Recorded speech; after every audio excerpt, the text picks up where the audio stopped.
Okay, let's go ahead and get going then. We have, of course, Sigmund Freud.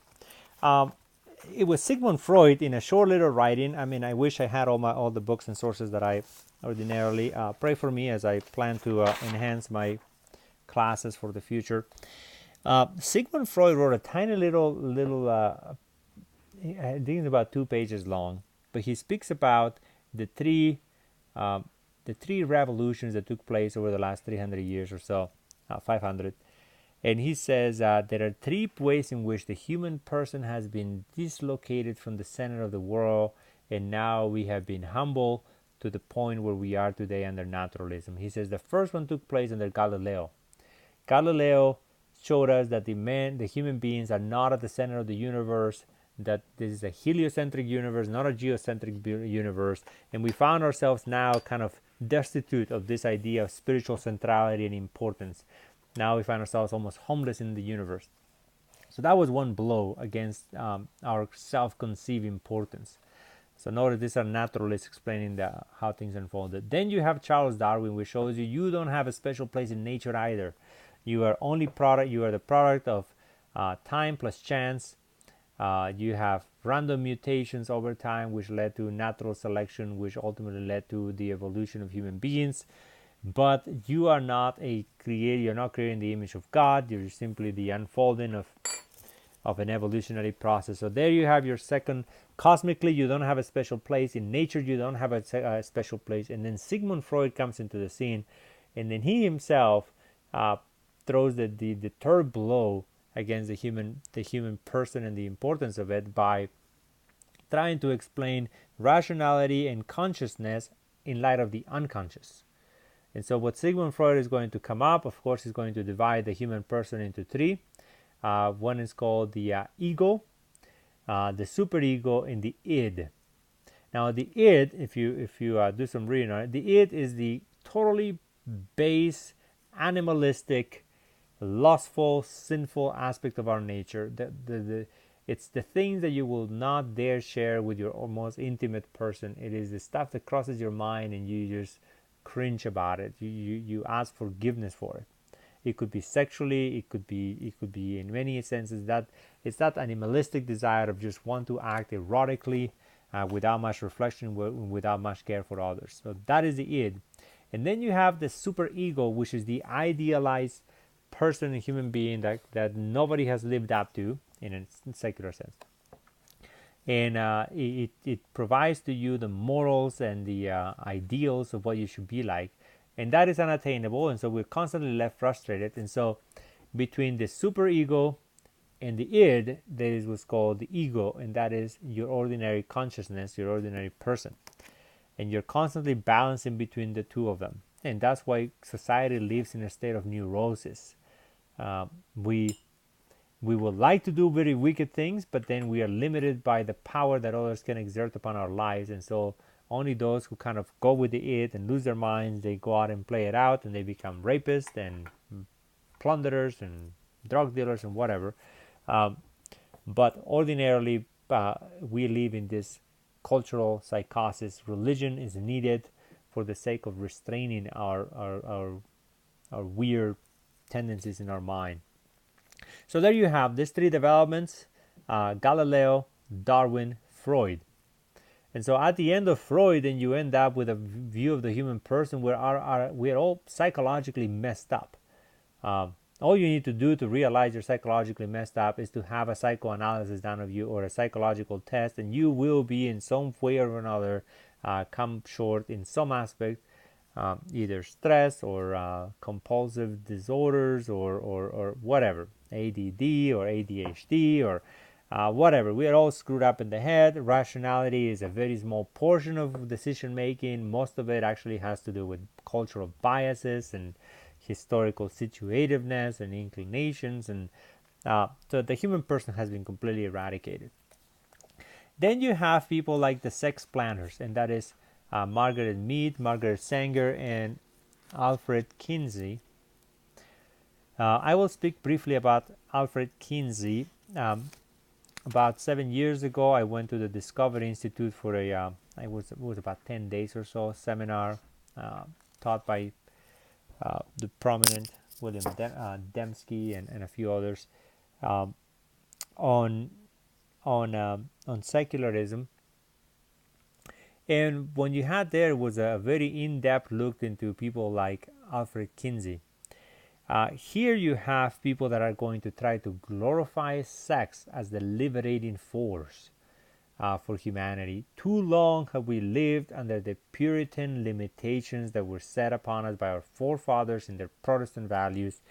We now need to find the expression of human life in sex.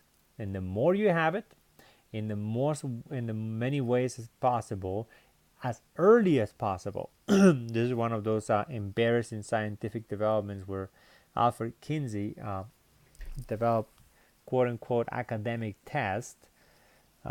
It's a despicable practice, but what he did was pretty much sexually experiment on babies, anywhere from weeks old to months old to a few years old. Try to sexually stimulate them, and then keep notations of all that. And he was one of the first ones that kind of opened the what was unspoken in society.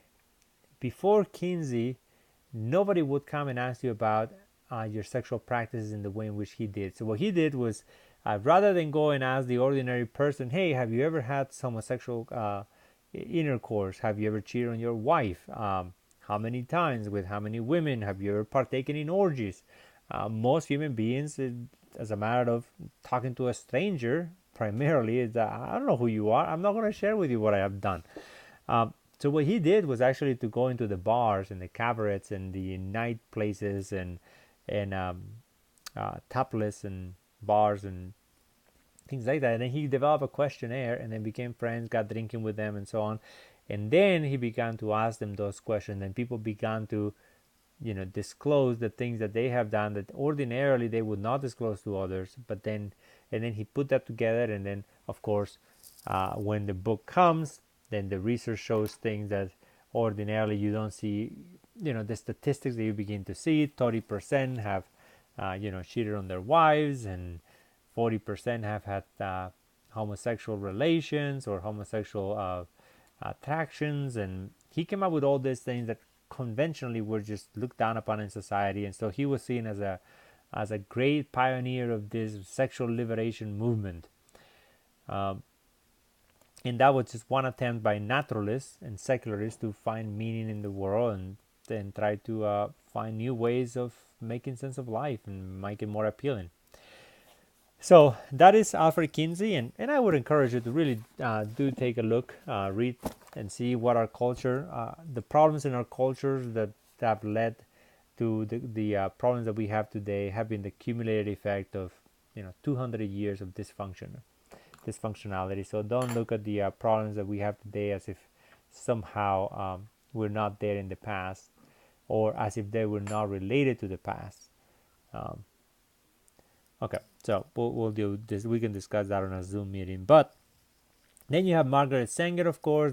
I believe she's the founder of Planned Parenthood, and she began with, of course, she was racist, and she wanted to stop the reproduction of African Americans and people of color, and she wanted women to become liberated, and that was to push for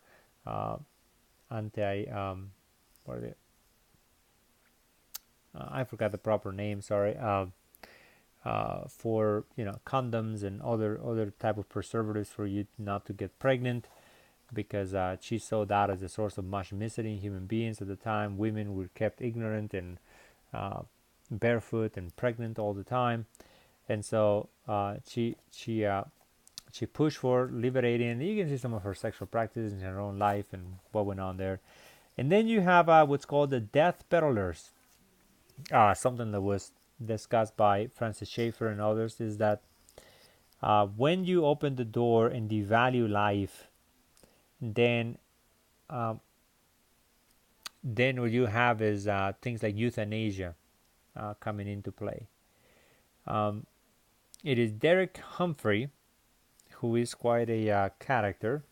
He published a book in the 1980s, and his impetus was to help people into assisted suicide.